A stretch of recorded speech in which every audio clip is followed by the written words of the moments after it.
let's open up our conversation at this point of time on a issue of great global importance. Ladies and gentlemen, for the past several days and expectedly, we are seeing a very complex situation emerge not only in Gaza and Israel and Egypt and Lebanon and Syria and Jordan, but right across the Western world, whose governments have taken a very strong principled position that after having faced 5,000 rocket attacks, Israel has a right to defend itself. But subsequently, we've seen protesters coming out. They've stormed Capitol Hill in Washington. They've come out in their thousands now in London. Some of them are denying that any atrocities on Jews in Israel have happened or any of them have been killed. Some of them are demanding that their governments become far more vociferous.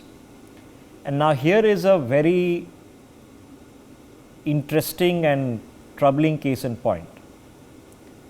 So an international tech summit has seen controversy after the tech summit organizer criticized Israel. Major global tech players, trillion-dollar companies like Meta, Google, have now pulled out. So what you're seeing means that in the rest of the world, things that need to happen are not happening because the world is becoming polarized on this issue. Now that's troubling news because you know what polarization does. It leads to two extremes. So how do we now meet in the middle? It's a very complex problem. And how do we really understand who the beneficiaries of ours are? Because you might find that if Hamas gets funding and weapons and missiles, and where does it get them from? If many people say the Iranians, then we know that Iran itself has been requiring bailouts and foreign aid in large sums of tranches of money. Where do those really come from? And who does it suit to see the democratic world divided and pitted and polarized? Let's open up this conversation. General Ashwini Siva joining us on the broadcast. Professor Madhav Nalapat, editorial director of the Sunday Guardian, is with us as well. And let me also introduce Rakhi Bakshi, who's a senior journalist. Professor Nalapat, now there are hundreds of examples from across the world, but here's a case in point. You'd think it's a tech summit, right? It's got nothing to do with Gaza or what's happening or geopolitics or even global economy. It's got nothing to do with anything. It's a tech summit that's taking place where it's showcasing technology and discussions on technology. And the founder of the tech summit decides to take a politically sensitive opinion criticizing Israel. Now that creates a divisive atmosphere, polarizes the place, and suddenly a tech summit is being curtailed or hurt by this conflict. What is that telling us, sir? Well, first of all, I'd like to point out that Israel is a tech superpower in that particular region. It's much more developed in terms of tech and high tech than most of the other countries in the region. Now, having said that, I'd like to say that I don't think the CEO should have intervened in a completely different situation than what the tech summit was all about. The tech summit was about technology serving people all over the world. People in Gaza, people in the West Bank, people in Israel, people in India, people everywhere. And I don't think he basically, had any necessity of going public in this manner about this kind of an issue so close to a tech summit. So I frankly feel it's a self-inflicted wound. Now, the problem is that many people have a tendency to grandstand many people have a tendency to basically express views liberally about situations that they're not really concerned about. Now, if this gentleman was so concerned about the situation in Gaza, what he could have basically tweeted about and what he could have promoted was to say that his own country should have 100, 200,000 people from Gaza should be given refuge in his country. This is pure symbolism. Sending a tweet saying that, oh, I am against Israel, I am supporting Gaza. First of all, Hamas is not Gaza.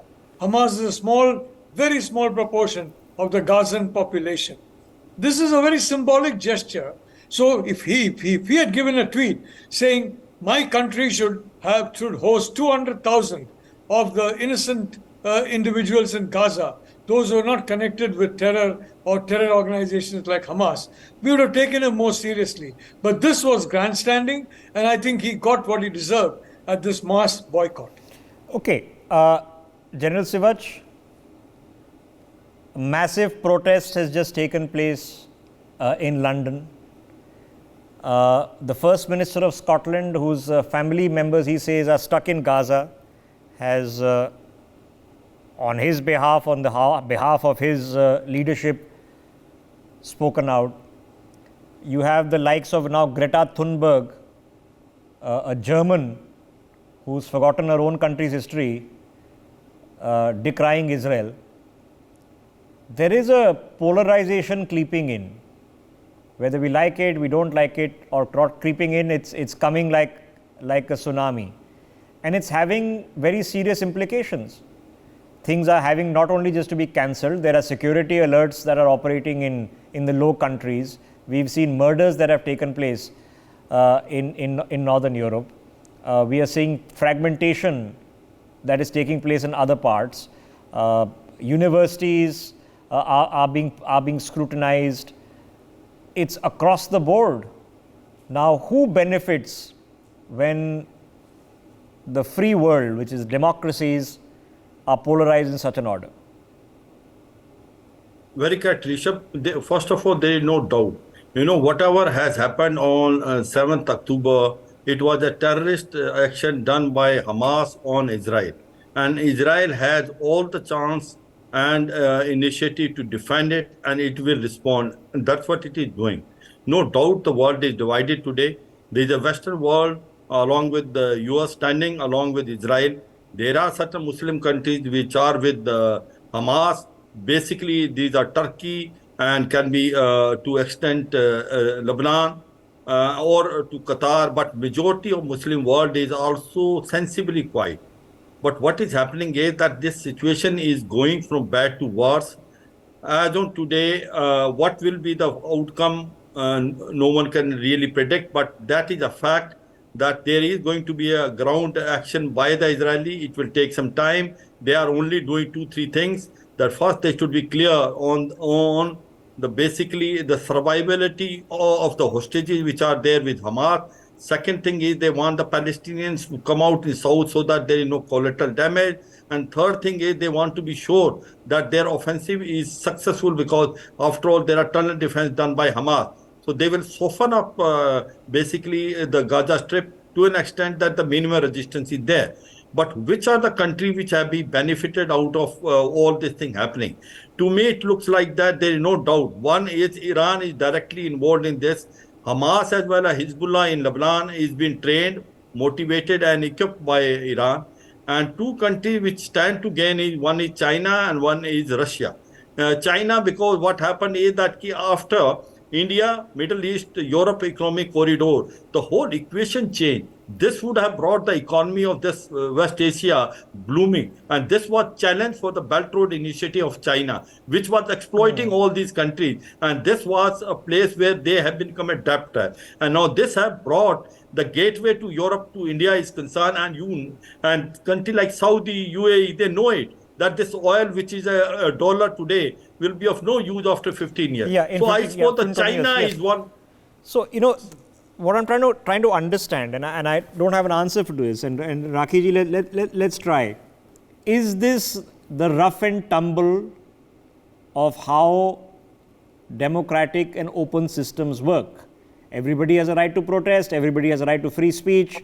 If somebody is putting posters of the children who've been killed by Hamas, and if a woman in London wants to tear all of them down, is she conducting a criminal act? You've just heard the Metropolitan Police just say, in just the past few hours, that shouting jihad against Israel is technically not a crime. You can come onto the streets of the UK and demand for jihad against Israel, and technically that's not a crime. They're offering counseling to the person. So is this polarization just the rough and tumble, how free open societies work, or is it something very pernicious and very dangerous? No, I think as observers, we have to really think that these are not good signs. As you rightly said, Rishabh, polarization. But I would say 2-3 points, quick points here. First of all, the CEO of the Tech Summit, what locus standi in this case, I'm just wondering he had to actually just make a statement. No, what locus standi does Greta Thunberg have? I don't know how she has a locus standi in anything, what she done in life, but she's doing it. So what do we do? Agree with you. So that's why I'm saying, because this is not only about now geopolitical order, this is geo-economic. I mean, from a tech summit, which was supposed to have participants of such a large number, startups, if that gets affected and such big companies withdrawing, I think these are very, very serious signs against what's going to happen, because this whole idea of whose side are you in, whose side you are not, kind of thing, the bifurcation, the boundaries, the walls, that we never earlier thought of, maybe like that. I mean, there are things like this earlier also, but these signs with Israel-Hamasr there, the lobbies, the blocks becoming very, very visible, and with that, all these sections, and in this case, economy, I think, and technology, I think these are very, very serious signs. And one would, I think, as observers, in fact, the sense should prevail, I would say. And somebody should think that, what can be done? I mean, these are questions we can pose at this hour. Also be very sensitive and cautious. We are watching. There are things which are disturbing. There are things which are happening in front of us. I mean, whether Israel-Hamasr or somewhere else, I mean, there are things maybe happening elsewhere also, Shirisha. But yeah, I mean, these are disturbing signs, and we have to be very cautious. I don't know. So like I said, now we can't do a tech summit, okay, because for some reason the organizer of the tech summit has a problem with Israel. Greta Thunberg, for some reason, has a problem. What is her locus standi? And nobody knows. I don't know her locus standi or anything. What she actually done? She's a scientist who's really found the cure for cancer. But there you have it. So let me get Professor Nalapat back in. Professor Nalapat, if you are now out on the streets in the UK and calling for jihad against Israel, and the Metropolitan Police is saying that's not a crime, that's perfectly fine, while your own Prime Minister is flying down to meet with the Israeli Prime Minister and expressing solidarity, is that just how democracy functions, or is that really a crisis? First of all, Rishabh, that you have the greater jihad, which is your inner self-development, and the lesser jihad, which is basically opposing and eliminating forces that are opposed to certain things that you hold precious. Now, there's no doubt that the organizers of this particular meeting, organizers who are calling out for a jihad, they knew very well what jihad they were talking about. And then they knew very well, much better than Metropolitan Police in London, apparently, what that means. It basically means the elimination of Israel. There is no question about it, because they would be easily able to understand the meaning of what is called the lesser jihad, as opposed to the greater jihad, which is dealing with oneself. Now, in this situation, the Metropolitan Police closing their eyes and pretending that all this was just good, was really nothing very serious. I think this is why London is now becoming a haven for extremism, for the simple reason that you have to recognize extremism in its nascent stages before a terror attack is launched, before terror operations get launched. Israel failed to do that in the case of Hamas, completely and comprehensively failed, and now it is paying a very heavy price for that particular failure. Now, the London police are similarly failing to understand that the organization that sponsored this march knew very well what they were talking about. And they knew very well that that organization knew very well that their objective was basically to help Hamas by having an immediate ceasefire and by stopping the fighting. And this, I mean, before you could do anything against Hamas, stop the fighting. And they have again done something which I know that they will probably be clear that they are wrong. They have identified the people of Gaza with Hamas. Hamas is a very small organization numerically compared to the people of Gaza or compared to the people of Palestine. And you are saying that this is a conflict involving Palestine and Israel. No, it's a conflict involving Hamas and Israel. And Hamas represents an extremist tendency that is not subscribed to by the overwhelming majority of Muslims all over the world, including in Palestine. No, but it gets worse than that. No, you confuse Hamas and Palestinians, then you confuse this with all Muslims, and then this becomes an issue about Muslims in general. When the issue was about 5,000 rockets being fired, hostages being taken, people at a music festival being shot, brutalized and terrorized, and it's just been the better part of 2 weeks, and you're already seeing these eruptions all over the world. Now, is that a problem, Rakhi Bakshi, for these governments? Does it then change policy? If you're sitting in Tel Aviv and your country just been attacked and your friends and family members have just been killed and your government is responding, and we know how Hamas works and what they want innocent children to die, to women to die. They want the escalation to go out of control. But if you're sitting in Israel and the country's head of governments have just promised you, they've all flown down and they said, don't worry, we're with you, you're fighting a righteous war, you have a right to defend yourself. But back home, they're under immense pressure. Can you trust that support to last? Violence is violence, and that has to be really called out against. No civilized universe should tolerate that. So that's the line that, of course, even our country has maintained. But look at this. Israel, of course, can say that, and it is saying rightly that it has to defend. The kind of atrocity happening, one shivers even to look at these visuals, look at this whole idea of violence that is not only emerging but spreading is totally has to be shut down completely. But look at some of the human aspect. We've just seen the hospital in Gaza attacked, and how, in fact, we have shared, concern there. Also, that there was an idea there that they should be getting support. So such little, that humanity should prevail somehow. And that is what needs to be really, really, kind of looked at collectively.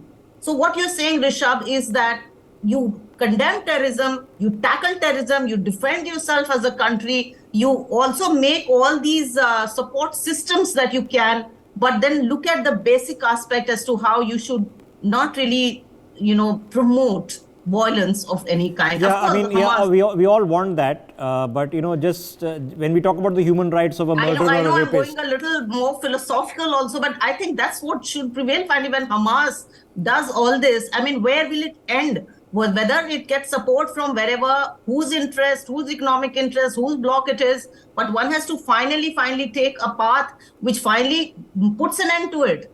So where is it going to end? I don't think, for example, a Chinese establishment that's killing Muslims in East Turkestan has great sympathies for the Palestinian cause. But nonetheless, let me get General Sibach. And General Sibach, does this fundamentally change something? Is this a matter of just policing? Is this a matter of expression of interest, of free speech? Or is this now pressure on foreign capitals by these protesters who are calling for a jihad against Israel? Does that then change their policy? Does that then actually put pressure on Israel to change its policy? Does it have a bearing, or is it just, well, it's a protest and that's all it is? Very correct, Rishabh. It is a process and nothing more than that. As far as Israel is concerned, it has made its mind very clearly. On 7th October, it was Hamas which launched the worst terrorist action in Israel, and Israel has all the reason to respond. And Israel is going to respond with its all might. and it is not bothered about anyone. In fact, even US press put pressure on Israel. Israel is not going to listen until unless it does not finish Hamas. As far as Hamas is concerned, they don't represent Palestine. They are the terrorist organization, and they are actually using Palestine as a human shield. They are not letting the people who come from the northern portion of Gaza Strip to the southern portion. So as far as Hamas is concerned, they have no love and lost. They are the terrorist organization. They have launched a massive terrorist operation against Israel, and Israel has no other choice. In case Netanyahu has to survive, they have to respond, and the response has to be in such a manner that in another about 10 to 20 years, Hamas should not be able to raise its head again. And to do that, it has to do a number of things. It is only doing what on today it is basically now bombarding and making and softening up the Hamas headquarters in Gaza Strip. The second will be that they will launch a full-fledged attack. Until they don't launch a full-fledged attack, Hamas cannot be finished. But it will take time because they have to be very sure. Finishing it is never really happens, because eventually you'll have to end the occupation and you'll have to come back, because I don't think we have an agreement on a two-state solution yet. Then they come back, they rebuild the tunnels, they rebuild the strongholds, they get the funding, they get more rockets. It just takes longer to rearm. But the premise of the conversation here is, and I'll leave you with this, there are 2 million people who live in this 40-kilometer long Gaza Strip. 2 million Muslims are in concentration camps in East Turkestan. 2 million Muslims in Palestine, in the Gaza Strip. 2 million in Chinese concentration camps in East Turkestan. Where are all the protests? Why is the organizer of the Web Summit not worried about that? Why is Greta Thunberg not worrying about it? Where are all the thousands of people going into Capitol Hill outraged about that? Is somebody calling for a jihad against the Chinese state? No, not really. It's very strange. It's very strange. So let's not kid ourselves. We are getting confused, and we are being deliberately confused, that what is Hamas becomes Palestine, and what is Palestine then becomes de facto Muslim. The situation is unbelievably complex, and dealing with terrorism is unbelievably complex. Dealing with a hostage situation is unbelievably complex. If you do something, you might just kill the hostages. Then what happens? What was the point of doing something in the first place? These are complex situations, and the people who are going to suffer, Israelis have already died and are dying. Palestinians have died and are dying, and you have to ask the question that is it causing global polarization, and if so, where does that take us? I thank my guests.